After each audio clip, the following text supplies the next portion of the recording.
Hello my dear friends, welcome to S class education. आज आपण पाहतोय 12th standard English board exam मधला सगळ्यात महत्त्वाचा टॉपिक तो म्हणजे रायटिंग स्किल आणि त्यामध्ये क्वेश्चन नंबर 4B आहे report writing. So basically question number 4B मध्ये तुमच्याकडे ऑप्शन्स आहेत ईमेल रायटिंग, रिपोर्ट रायटिंग आणि ड्राफ्टिंग इंटरव्ह्यू क्वेश्चन्स. तर यापैकी कोणताही एक ऑप्शन तुम्ही चूज करू शकता जो की 4 मार्क्ससाठी आहे. सो एनी वन घेऊन तुम्ही त्याच्यावरती आन्सर रायटिंग करू शकता. सो आता आपण बघणार आहोत रिपोर्ट रायटिंग आणि आपला आजचा टॉपिक आहे तो म्हणजे your college has celebrated independence day by organizing various socio cultural activities between 13th and 16th August. So imagine yourself as GS म्हणजेच general secretary of your junior college and draft a brief report about the celebration or programme for the local newspaper in about 150 words. So आता हे जे 4 marks report writing आहे याला आपण कशा पद्धतीने divide करू शकतो.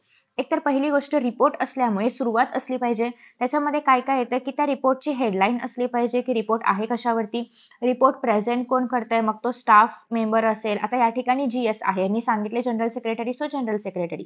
त्याच्यानंतर इव्हेंटचा प्लेस कुठे घडला, इव्हेंट डेट काय आहे, डेट. ठीक आहे, डेटमध्ये तुम्ही इयर नाही लिहिलं तरी पण चालेल, just we can write the date. दुसरी गोष्ट डेट तीच असली पाहिजे जी तुम्हाला ऑलरेडी मेन्शन करून दिलेली आहे रिपोर्टमध्ये. सो हे झालं तुमचं फर्स्ट पार्ट. याच्यामध्ये नेक्स्ट जेव्हा तुम्ही सुरुवात कराल ऍक्च्युअल रिपोर्टला हे सगळं हेडलाईन वगैरे लिहून झाल्यानंतर, तर याच्यामध्ये आपण 3 पार्ट करणार आहोत. पहिला आहे इंट्रो.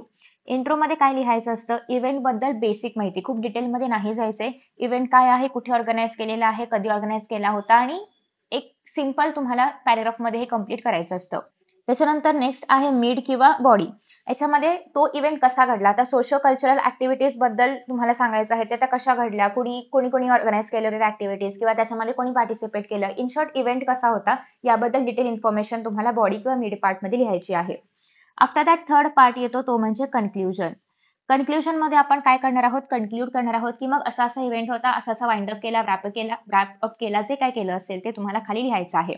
दुसरी गोष्ट रिपोर्ट रायटिंग आपण कधी करतो, पेपरमध्ये न्यूज कधी येते, जेव्हा ती न्यूज घडून गेलेली असते. So it's in the past tense. So always तुम्हाला रिपोर्ट हा पास्ट टेन्स मध्ये लिहायचा आहे, प्रेझेंट मध्ये, फ्युचर मध्ये लिहायचा नाही. अजून एक गोष्ट इम्पॉर्टंट आहे ती म्हणजे अशी की रिपोर्टमध्ये तुम्ही रिपोर्ट लिहिताय, सो तुमचे पर्सनल इनपुट्स नाही पाहिजेत. ठीक आहे, तुम्ही ऍज अ जनरल सेक्रेटरी हा रिपोर्ट लिहिताय, सो तो न्यूट्रल पॉईंट ऑफ व्ह्यू असला पाहिजे. कुठेही व्हॉट आय डीड किंवा मी असं केलं, आम्ही असं केलं वगैरे असं नकोय. तिथे काय घडलं त्याच्याबद्दल इन्फॉर्मेशन पाहिजे. तुम्ही काय केलं वगैरे काही मॅटर करत नाही किंवा तुमचं पॉईंट ऑफ व्ह्यू नाही मॅटर करत. काय मॅटर करतं की तिथे काय घडलं आहे आणि तुम्ही ते कितपत लिहू शकताय ते जास्त त्याच्याने फरक पडणार आहे. ठीक आहे, सो अशा पद्धतीने आपण रिपोर्ट रायटिंग करतो. आता इथे काय काय गोष्टी इम्पॉर्टंट आहेत. सगळ्यात पहिली गोष्ट म्हणजे इव्हेंट काय आहे, इंडिपेंडन्स डेचा. इव्हेंट कुठे घडतोय, ज्युनियर कॉलेजमध्ये. सो तुम्हाला काहीतरी एक इमॅजिनरी ज्युनियर कॉलेजचं नाव लिहायचं आहे. दुसरी गोष्ट इव्हेंट कोण कव्हर करते, जनरल सेक्रेटरी. सो तुम्ही त्याच पॉईंट ऑफ व्ह्यूने इव्हेंट लिहायचा आहे. जर या ठिकाणी जनरल सेक्रेटरी न घेता न्यूज रिपोर्टर, स्टाफ रिपोर्टर किंवा स्टुडंट असं काही असतं तर तुम्हाला ते मेन्शन करावं लागलं असतं. दुसरी गोष्ट इव्हेंट कधी घडणार आहे, 13 to 16 ऑगस्ट. सो तुम्ही हा इव्हेंट 13 ऑगस्ट ची तारीख टाकून नाही लिहू शकत कारण हा 16 पर्यंत होणार आहे. सो इधर तुम्ही लास्ट डेला हा इव्हेंट कव्हर करू शकता किंवा तुम्ही 17th ला हा इव्हेंट कव्हर करू शकता तुमच्या रिपोर्टमध्ये. सो तुमच्याकडे 2 ऑप्शन्स आहेत, 16th लिहा किंवा 17th लिहा. ठीक आहे, कारण हा इव्हेंट 3 डेज साठी चालू आहे, सो तुम्ही 16th पण लिहू शकता. जर हा इव्हेंट फक्त 15th ऑगस्ट साठीचाच असला असता तर तुम्हाला 16th ऑगस्ट डेट लिहावी लागली असती. कॉमन सेन्स आहे, कारण इव्हेंट घडल्यानंतरच आपण त्याच्याबद्दल इन्फॉर्मेशन देऊ शकतो. सो त्याच्यामुळे जेव्हा इव्हेंट असेल त्याच्या नेक्स्ट डेट तुम्हाला लिहायची आहे. कधी कधी तुम्हाला एक्झाम मध्ये एन्व्हायरमेंटल डे सेलिब्रेट केलेला आहे आणि इव्हेंट लिहा असं समथिंग क्वेश्चन असतो. सो यू शुड नो की एन्व्हायरमेंट डे 5th ऑफ जूनला असतो आणि तुम्ही डेट लिहिताना 6th ऑफ जून लिहिणार आहात. कारण ऑफकोर्स इव्हेंट सेलिब्रेट झाल्यानंतरच तुम्हाला त्याच्याबद्दल इन्फॉर्मेशन द्यायची आहे किंवा रिपोर्ट बनवायचा आहे. ठीक आहे, चलो. सो 150 वर्ड्स आहेत, सो ऑलमोस्ट 1 फुल पेज आणि मागच्या पेज मधले काही 3-4 लाईन्स वगैरे इतपत तुम्हाला इव्हेंट लिहायचा आहे किंवा रिपोर्ट लिहायचं आहे basically. So let us start. सगळ्यात पहिल्यांदा इम्पॉर्टंट आहे ते म्हणजे हेडलाईन देणं, की हेडलाईन काय आहे. इथे सिंपल आहे, independence day celebration. If you want तुम्ही याच्यामध्ये कॉलेजचं नाव पण टाकू शकता हेडलाईन मध्ये किंवा independence day celebrated at so and so college वगैरे. इफ यू वॉन्ट, नसेल तर एवढंच टायटल पण चालणार आहे. जर तुम्हाला पॉसिबल असेल तर हे पूर्ण ब्लॉक लेटर्स मध्ये लिहा, म्हणजे कॅपिटल्स मध्ये लिहा सगळं. इंडिपेंडन्स डे सेलिब्रेशन हे पूर्ण कॅपिटल्स मध्ये पण लिहू शकता इफ यू वॉन्ट. जर तुमचं अक्षर कॅपिटल्स मध्ये चांगलं असेल तर तुम्ही तसं करू शकता. पण सेंटरमध्ये लिहिणं हे इम्पॉर्टंट आहे. सो तुम्ही त्या पद्धतीने लाईन्स म्हणजे किती स्पेस सोडून लिहायचं ते बघा. कारण प्रेझेंटेशन अर्थात मॅटर करतं.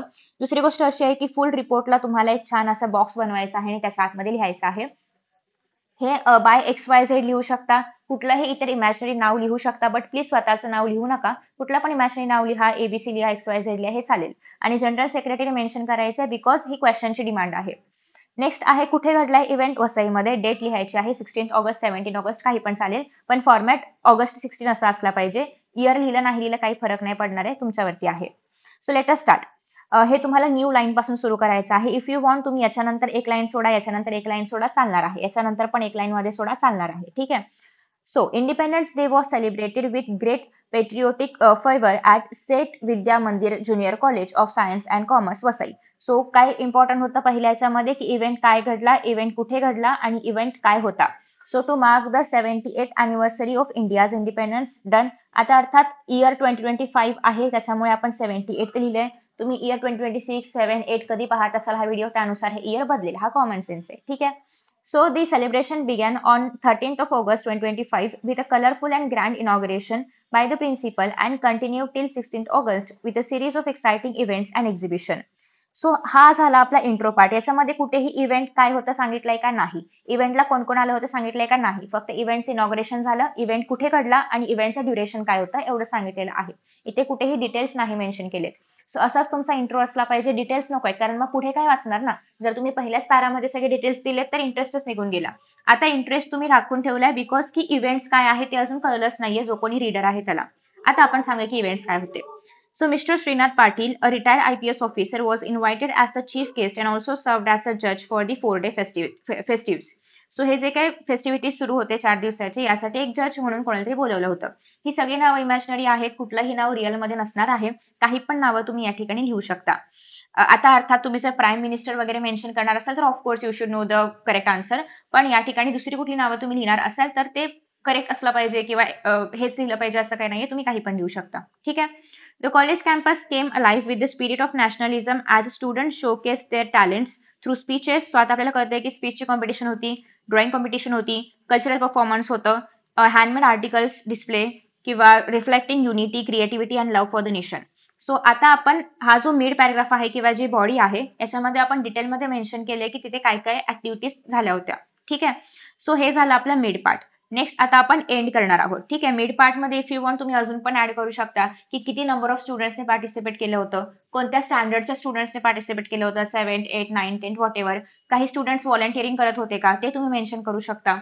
इव्हन तुम्ही हे मेन्शन करू शकता की स्टुडंट्स मधले काहीतरी नंबर्स काढले असतील ना की कुणाला तरी बेस्ट ड्रॉइंगसाठीचं प्राइज मिळालं असेल, त्यात त्यांना प्राइज डिस्ट्रीब्युशन केलं गेलं वगैरे, हे पण तुम्ही याच्यामध्ये मेन्शन करू शकता.